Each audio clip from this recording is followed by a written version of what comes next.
What's up everyone, welcome to Garage Topics. On today's episode, we're going to make the Honda S2000's notoriously bad stereo suck. I mean, not suck, as bad as it does. We'll make it not suck. Let's go.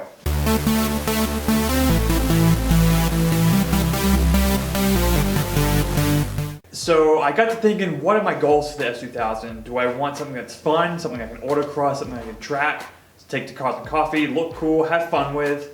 Or do I want some show queen that all I do is put in a trailer, which I don't have, but just goes to car shows, sounds cool, looks cool, and that's it.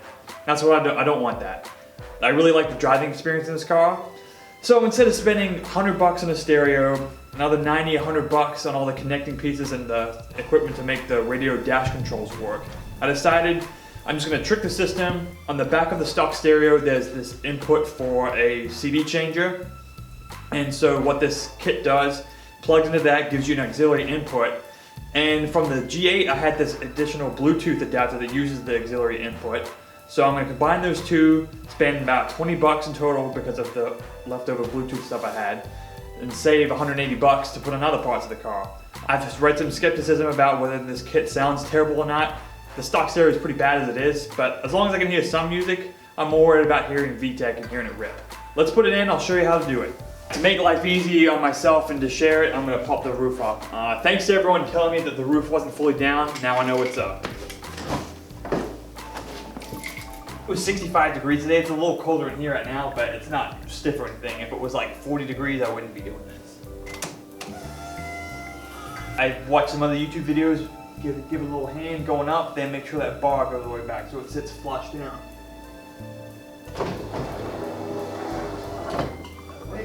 So then, stop it. Make sure this bar goes all the way down. I don't think the top went 100% down in this shot.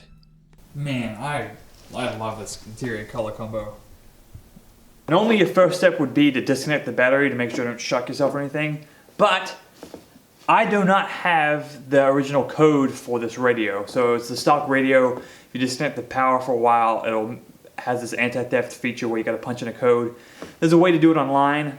I'm going to try my best not to have to do that because I don't feel like calling early in the morning. So if we run into that, we run into that, but I'm going to try my best not to have the power cut out from the radio. I've looked in the secret compartment, I've looked in the door jams, I don't see the code anywhere. I didn't get any original pamphlets or anything with the car. Alright, so I'm no professional, but I have seen a couple of videos on YouTube, so first things first, I believe this front panel just pulls out somehow. Yeah, just very lightly, evenly put pressure on the bottom, and it pops out. Don't yank it, just put a decent amount of pressure and slowly increase it. I read that the Ep.4s you might have to take it to center console because it has a little bit of lip, but this just appears to be leather, so there's no lip for this to get caught on. There we go, so close this up. Fresh. This has a little scratch in it. It's not going to bother me right now. I'm going to put this on the floor because I don't want to mess up the fresh seats. All that's left now is there's some Phillips heads to get the stereo out. I got my trusty magnetic pan. Going to go down there. Got two different size Phillips heads. There's 4 of them. If someone wanted to steal this radio, it'd be pretty damn easy. I guess that's another reason not to put a super fancy radio in.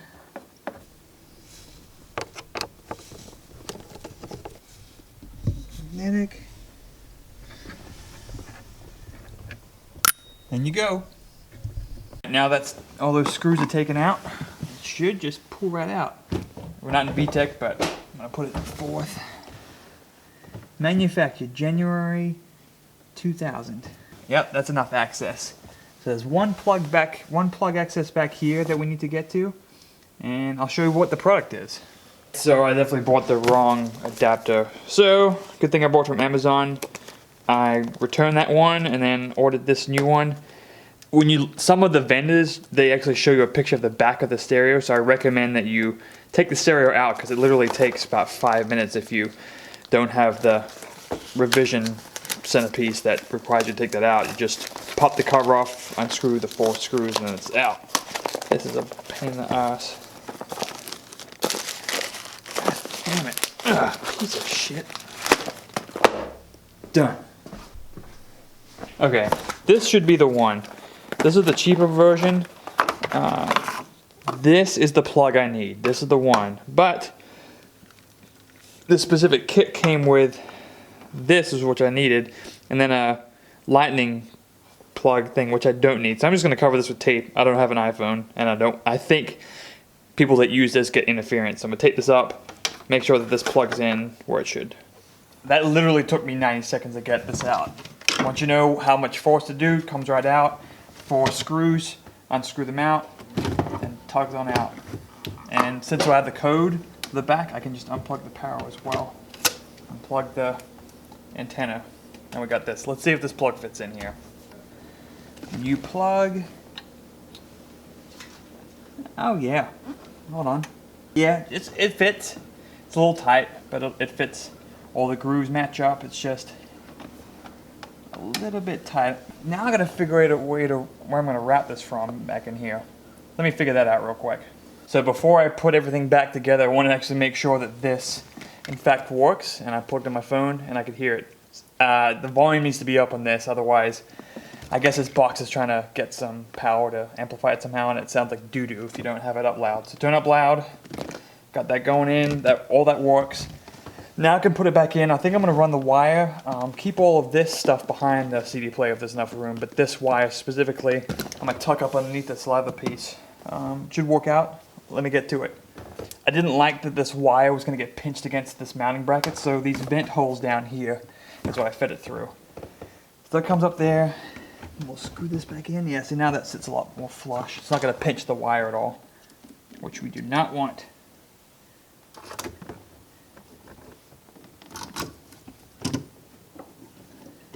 Ends right here, next to the shifter. This is a male, but I want it to be female, so I got this female to female adapter. So slip that on.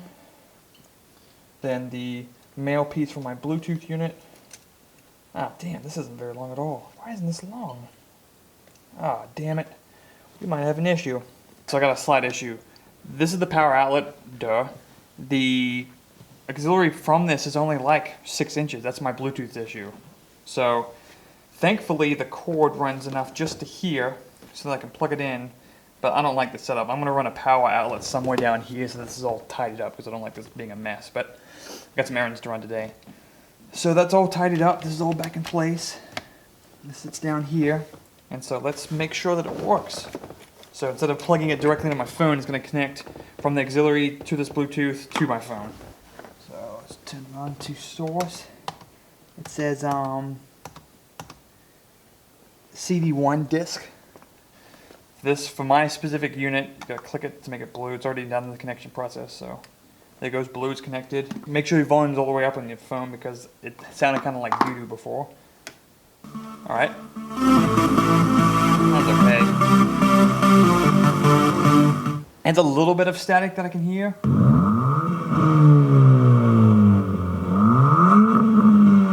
Sounds fresh. There's a little bit of static coming through, but it's not terrible. And like I said, this stock stereo is pretty much garbage anyway, so I just wanted to listen to some music. It'll do the trick. And so with that's all I've got for today. I'm gonna go run some errands. I got a lot more videos coming through. You can't see it, but off camera there's a big old pile of boxes full of parts for this car. So I got some work to do. I got some more footage coming out. Check out my Facebook. Be sure to subscribe. Subscribe with your dog. Make sure that your dog consents to you subscribing if you're 72 years or younger. That's all I got. Thanks a lot for watching. Have a good one.